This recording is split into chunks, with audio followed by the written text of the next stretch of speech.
Well, a summer of strikes and surging prices has pushed the British pound to its lowest rate against the dollar since July. The cost of living crisis is raising fears of a looming recession, and the recent prediction by US bank Citi has inflation in the UK passing 18% early next year. That's 9 times the target set by the Bank of England. Jasmine Birtles is a financial journalist and personal finance expert and joins us now. Jasmine, with the cost of living crisis getting worse, as we've been hearing, short-term debt might seem pretty attractive for those struggling at the moment. Yes, it's an understandable thing, and people are looking to borrow.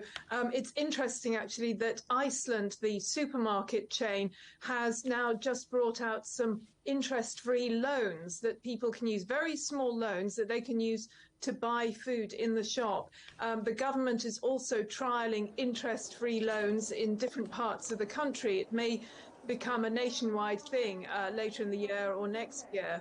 But yes, those are things that are coming up at the moment. But people are borrowing in all sorts of ways. And there are plenty of options which aren't necessarily interest-free. What sort of pitfalls do you think consumers should be looking out for when looking to borrow money? Well, absolutely. Number one, it's the interest rate, of course. Now, for example, credit cards seem a nice, easy way to borrow, but the average interest rate there is about 19%, which is fine if you don't get to pay it, if you pay the whole lot off before the interest kicks in. But as soon as that starts to kick in, that very quickly can mushroom into a very difficult debt. Another form of borrowing is buy now, pay later, which is very, very popular, has been for the last 2 or 3 years. It's a particularly popular way for Gen Zers, I would say, to borrow, also sort of young millennials. And the advertising is absolutely thrown at them, particularly with fashion companies, tech companies. You almost have to try to find the way to actually pay rather than do it on buy now, pay later.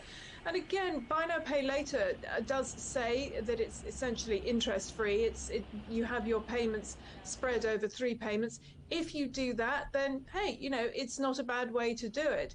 But the problem is that because it's so easy to do and it seems so cheap, people find themselves just taking out all of these buy now, pay later loans all over the place, and they forget what they've got.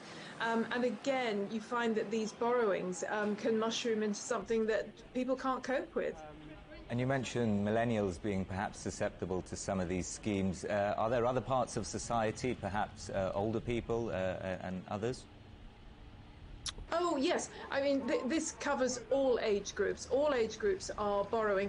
Although, to be fair, I think the over 60s, the retired group, tend not to be borrowing quite so much. Quite often, they've got savings that they can dip into. And this is a worry, of course, for people who are of the older generation, because they are dipping into the savings that really they need for later on.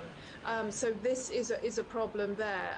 The borrowing primarily, I would say the greatest bulk is in the younger generations, but it does cover all generations and all types, all levels of earners. People, even though they're on a very, very good income, if their spending, particularly their mortgages, is high, then they're finding themselves having to borrow. Yeah, it certainly feels like something that's impacting people all across the country. Thanks for your time, Jasmine. That's Jasmine Birtles, financial journalist and personal finance expert.